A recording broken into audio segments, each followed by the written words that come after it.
Ulama, pendidik, pejuang, politisi, dan negarawan ini memiliki peran penting dalam mempertahankan kedaulatan Republik Indonesia di kawasan Karawang, Bekasi sekitar tahun 1945 sampai 1950. Perjuangan pahlawan nasional yang dijuluki Singa Karawang Bekasi ini tercatat dalam Perang Sasak Kapuk dan pembantaian Rawa Gede. Kiai kelahiran desa Ujung Harapan Bahagia, Babelan, pada 15 Juli 1914 ini merupakan putra dari pasangan Anwar bin Layu dan Maimunah bin Tarbin. Saat Nur Ali lahir, Ujung Harapan Bahagia masih bernama Desa Ujung Malang, Onder Distrik Babelan, Distrik Bekasi, Regenscape, Meester Cornelis, Residensi Batavia. Sejak kecil dia dikenal sebagai anak yang cerdas dan pandai mengaji. Saat masih berusia di bawah 5 tahun, ia telah mampu menghafal surat-surat pendek dalam Al-Quran yang diajarkan oleh orang tua dan kakaknya. Pada usia 7 tahun, Nur Ali mengaji pada guru Maksum di kampung Ujung Malang Bulak. Beranjak remaja, Nur Ali pindah ke Klender, mondok di sebuah pesantren dan menuntut ilmu pada guru Marzuki. Pada 1934, Nur Ali menunaikan ibadah haji dan memperdalam ilmu agama di kota Mekah, Saudi Arabia. Di usianya yang baru menginjak 23 tahun, bersama Hasan Basri, ia membentuk organisasi Persatuan Pelajar Betawi atau PPB, Al-Manhajul Khairi, dan menduduki jabatan sebagai ketua. Beberapa kegiatan diselenggarakan PPB seperti unjuk rasa pembatalan penarikan pajak oleh pemerintah Saudi Arabia terhadap pelajar asing. Sebagai ketua Persatuan Pelajar Betawi, Nur Ali juga aktif dalam Perhimpunan Pelajar-Pelajar Indonesia atau PPPI, Persatuan Talabah Indonesia atau Pertindo, dan Perhimpunan Pelajar Indonesia Melayu atau Perindom. Setelah 6 tahun menetap di Mekah, Nur Ali pulang ke kampung halaman di Ujung Malang, Bekasi. Kecintaan pada dunia pendidikan mendorong Nur Ali mendirikan pondok pesantren At-Taqwa di Ujung Malang, Bekasi. Sekarang bernama Ujung Harapan. Kini ponpes tersebut sudah memiliki lebih dari 50 cabang. Ia juga menikah dengan Siti Rohmah binti Muhni. Ketika Indonesia merdeka, ia terpilih sebagai Ketua Komite Nasional Indonesia Daerah atau KNID cabang Babelan. Saat rapat Ikada digelar pada 19 September 1945 di Monas, Nur Ali mengerahkan massa untuk hadir. Nur Ali kemudian membentuk Laskar Rakyat pada November 1945 dan menjalin kerjasama dengan TKR Bekasi dan Jatinegara guna memobilisasi pemuda dan santri untuk mengikuti pelatihan militer di Telung Pucuk. Ia juga mengeluarkan fatwa wajib hukumnya berjuang melawan penjajah. Pada pertempuran Sasak Kapuk 9 November 1945 di Pondok Ungu, Bekasi, Nur Ali menunjukkan keberaniannya dengan memimpin Laskar Rakyat melawan pasukan sekutu. Dalam pertempuran itu, puluhan pasukan gugur, sehingga Ali pun memerintahkan pasukannya untuk mundur.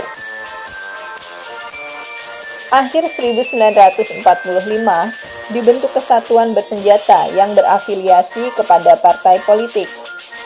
Saat itu, Abu Ghazali sebagai Komandan Resimen Hizbullah Bekasi, yaitu Badan Perjuangan Partai Majelis Syuro Muslimin Indonesia atau Masyumi, menunjuk Nur Ali sebagai Komandan Batalion 3 Hizbullah Bekasi. Peranan Nur Ali dalam perjuangan mempertahankan kemerdekaan makin terlihat. Seusai berakhirnya agresi militer Belanda 1, Juli 1947, Nur Ali menemui Jenderal Urip Sumoharjo di Yogyakarta.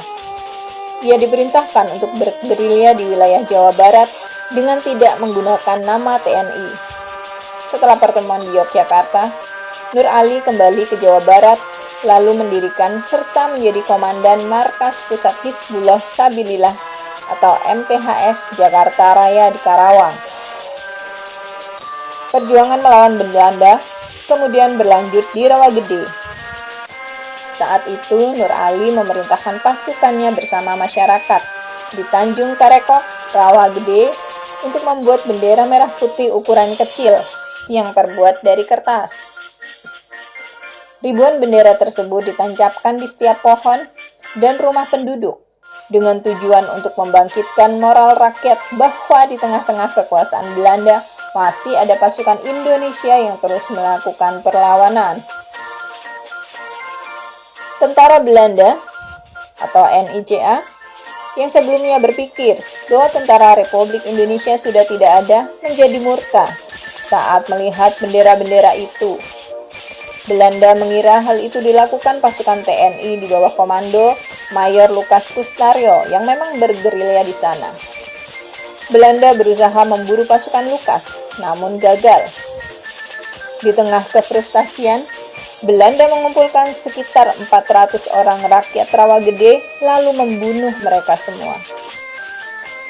Tragedi yang terjadi di Karawang 9 Desember 1947 ini mendapat kecaman dari Perserikatan Bangsa-Bangsa dan berkesimpulan aksi militer di Rawagede disengaja tanpa belas kasihan dan diyakini sebagai tindakan kriminal paling kejam, paling brutal, dan paling berdarah yang dilakukan Belanda dalam kurun waktu 1945 sampai 1949. Pembantaian keji ini baru diakui dunia pada 14 Desember 2011 melalui putusan pengadilan Den Haag yang mengabulkan tuntutan keluarga korban kejahatan perang di desa Rawagede, Jawa Barat. Kerajaan Belanda diharuskan membayar kerugian bagi sekitar 400 keluarga korban yang dibantai dalam peristiwa berdarah tersebut. Peristiwa pembantaian di Rawagede membangkitkan semangat rakyat, sehingga banyak yang bergabung dengan MPHS. Sekitar 600 orang pasukan MPHS bergerilya antara Karawang dan Bekasi menyerang pos-pos Belanda. Saat perang gerilya itulah Nur Ali digelari Singa Karawang Bekasi. Ia juga dijuluki si Belut Putih karena konon ia selalu bisa lolos atau menghilang ketika ditangkap Belanda. Nama Nur Ali juga kian dikenal di kalangan pejuang saat Bung Tomo meneriakan namanya beberapa kali dalam siaran radionya di Surabaya, Jawa Timur. Pada 10 Januari 1948, Nur Ali dipercaya menjabat sebagai koordinator atau penjabat Bupati Kabupaten Jatinegara.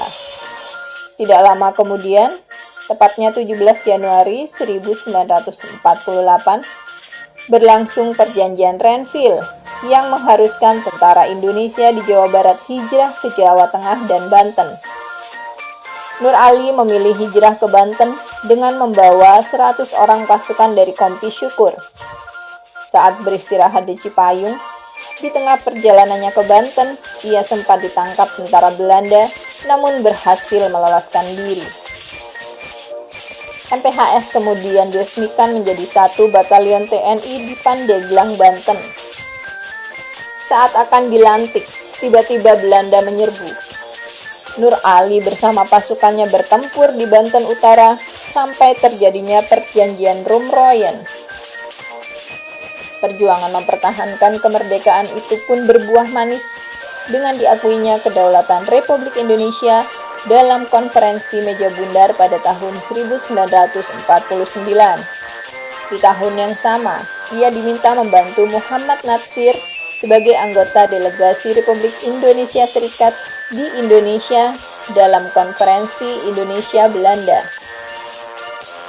Ketika pengakuan kedaulatan ditandatangani Belanda, MPHS dibubarkan. Selanjutnya, Kiai Haji Nur Ali diberi kepercayaan untuk menjabat sebagai Ketua Masyumi Cabang Jatinegara, kemudian Ketua Masyumi Bekasi.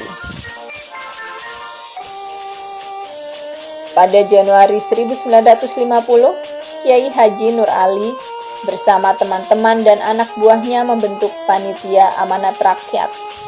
Panitia Amanat Rakyat kemudian menghimpun sekitar 25.000 rakyat Bekasi dan Cikarang di alun-alun Bekasi pada 17 Januari 1950. Mereka mendeklarasikan resolusi yang menyatakan penyerahan kekuasaan pemerintah federal kepada Republik Indonesia.